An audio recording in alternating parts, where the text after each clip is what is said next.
Hi friends, welcome to my YouTube channel.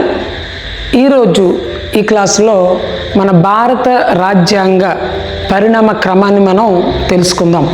BC Rawat అనేటువంటి చరిత్రకారుడు ఈ భారత రాజ్యాంగ పరిణామ క్రమాన్ని 6 దశలుగా ఆయన విభజించారు. అందులో మొదటి దశ ఎప్పుడు ప్రారంభమవుతుందంటే క్రీస్తు శకము 1600 నుంచి క్రీస్తు శకం 1773 వరకు ఆయన మొదటి దశగా ఆయన విభజించారు. మనందరికీ తెలుసు, ఆ 1600 సంవత్సరంలో ఇంగ్లాండ్లో మొదటి ఎలిజబెత్ మహారాణి గారు ఉన్నారు. ఆమె దగ్గరికి కొంతమంది వ్యాపారవేత్తలు వెళ్ళి వ్యాపారం చేసుకుంటానికి అనుమతిని కోరారు. ఆ సమయంలో 1608వ సంవత్సరంలో వారికి అనుమతి ఇవ్వటంతో వారు ఈస్ట్ ఇండియా కంపెనీగా వారు వ్యాపారం చేసుకుంటానికి బయలుదేరి మన భారతదేశానికి వచ్చారు. క్రీస్తు శకం 1608వ సంవత్సరంలో ఈస్ట్ ఇండియా కంపెనీ అనేది వాళ్ళు ఏర్పాటు చేసుకుని ఆ పేరు పైన వ్యాపారం చేయడానికి మన దేశానికి వచ్చారు. అలానే 1773 లోపు వారు ఏం చేశారంటే మన దేశంలో 3 రాష్ట్రాలని వాళ్ళు స్వాధీనం చేసుకోవటం జరిగింది. ఆ 3 రాష్ట్రాలు ఏంటంటే మద్రాసుని 1639వ సంవత్సరంలో, బొంబాయిని 1668వ సంవత్సరంలో, బెంగాల్ని 1698వ సంవత్సరంలో వారు స్వాధీనం చేసుకున్నారు. అయితే క్రీస్తు శకం 1765వ సంవత్సరంలో బెంగాల్, బీహార్, ఒరిస్సాల్లో ఈస్ట్ ఇండియా కంపెనీకి దివానీ హక్కులు లభించాయి. దివానీ హక్కులు అంటే వారు కేవలం వ్యాపార నిమిత్తముగానే ఇక్కడికి వచ్చారు, కానీ వారికి ఆదాయం పైన అలానే న్యాయపరంగా వాళ్ళకి కొన్ని హక్కులు లభించాయి. వాటినే దివానీ హక్కులు అంటారు. సో దానితో ఈ బ్రిటిష్ వారికి మన భారతదేశంలో కొంత బలం అనేది ఏర్పడింది. అయితే బ్రిటిష్ సామ్రాజ్య స్థాపనకి కారణమైనటువంటి యుద్ధాన్ని ఏమని పిలుస్తామంటే ప్లాసీ యుద్ధం. 1757వ సంవత్సరం జూన్ 23వ తారీఖున ఈ ప్లాసీ యుద్ధం అనేది జరిగింది. ఈ యుద్ధంతోనే బ్రిటిష్ సామ్రాజ్య స్థాపన అనేది మన భారతదేశంలో జరిగినట్టుగా మనం గమనిస్తున్నాం. అయితే ఈ ఈస్ట్ ఇండియా కంపెనీ భారతదేశంలో వ్యాపారం చేస్తూ అనేకమైనటువంటి లాభాలు వారు సంపాదిస్తున్నటువంటి క్రమంలో వారు అవినీతికి పాల్పడ్డారు. అవినీతికి పాల్పడినప్పుడు బ్రిటిష్ ప్రభుత్వం ఆ అవినీతిని వెలికి తీయటానికి జనరల్ బుర్గాయిక్ కమిటీ, ఆయన అధ్యక్షతన ఒక కమిటీని ఏర్పాటు చేశారు. ఆ కమిటీ ఏమని సిఫార్సు చేసిందంటే ఈ యొక్క బ్రిటిష్ ప్రభుత్వం భారతదేశంలో ఉన్నటువంటి ఈస్ట్ ఇండియా కంపెనీని రెగ్యులేట్ చేయాలి అని ఒక సిఫార్సు చేసింది.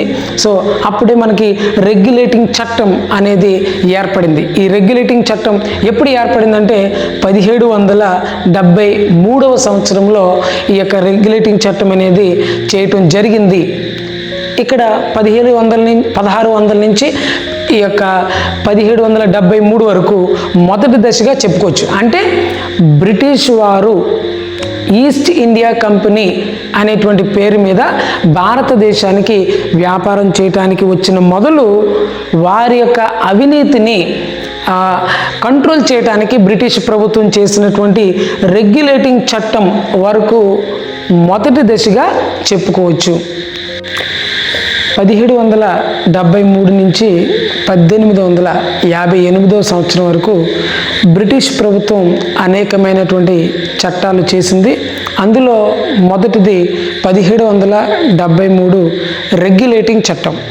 ఈ రెగ్యులేటింగ్ చట్టంలో ఎలాంటి పరిణామాలు చోటు చేసుకున్నాయో మనం గమనిద్దాం. దీని ద్వారా అప్పటి వరకు బెంగాల్ గవర్నర్గా ఉన్నటువంటి ఆ వ్యక్తిని గవర్నర్ జనరల్ ఆఫ్ బెంగాల్గా మార్చటం జరిగింది. మొదటి గవర్నర్ జనరల్ ఆఫ్ బెంగాల్గా ఎవరిని నియమించారంటే వారన్ హేస్టింగ్స్. 1773వ సంవత్సరం అక్టోబర్ 20వ తారీఖున మన భారతదేశానికి మొట్టమొదటి గవర్నర్ జనరల్ ఆఫ్ బెంగాల్గా వారన్ హేస్టింగ్ పిలువబడుతున్నారు. అయితే ఈయనకి సహాయకంగా ఉండటానికి నలుగురు సభ్యులతో కూడినటువంటి ఒక కార్యనిర్వాహక మండలిని ఏర్పాటు చేయడం జరిగింది.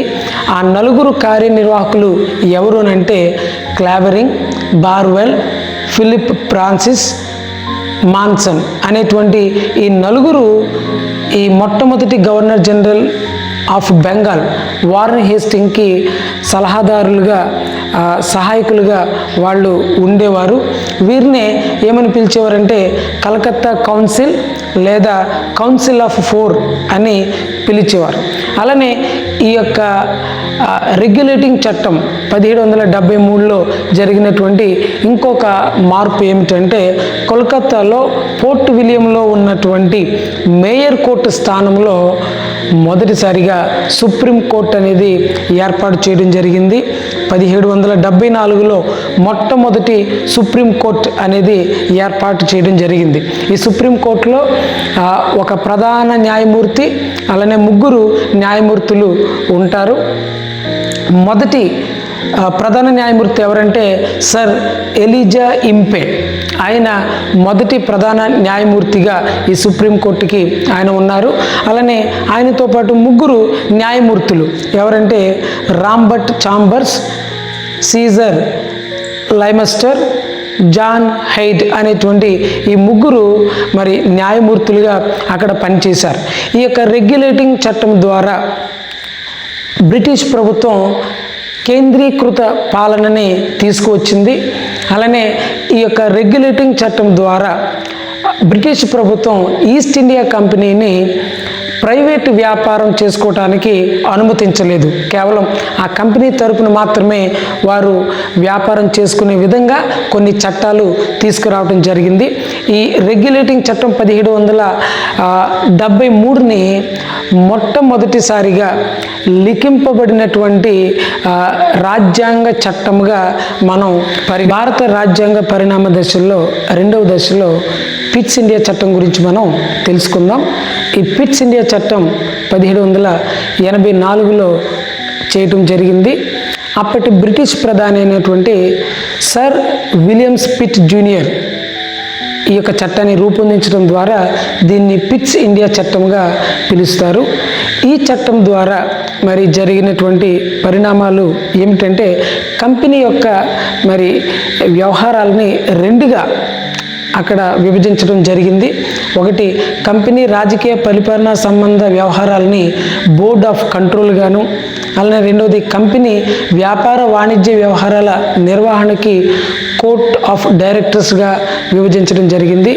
ఈ చట్టం ద్వారా బ్రిటిష్ ఈస్ట్ ఇండియా కంపెనీలో ద్వంద్వ ప్రభుత్వ వ్యవస్థను రూపొందించడం జరిగింది. అలానే మనం ఇంతకుముందు మనం చదువుకున్న గమనించిన విధంగా కార్యనిర్వాహక మండలిలో ఉన్నటువంటి 4 సభ్యుల్ని 3గా తగ్గించటం జరిగింది. అలానే ఈ యొక్క పిట్స్ ఇండియా చట్టాన్ని ఏమంటారంటే ఆర్ట్ ఆఫ్ సెటిల్మెంట్ అని కూడా పిలుస్తారు.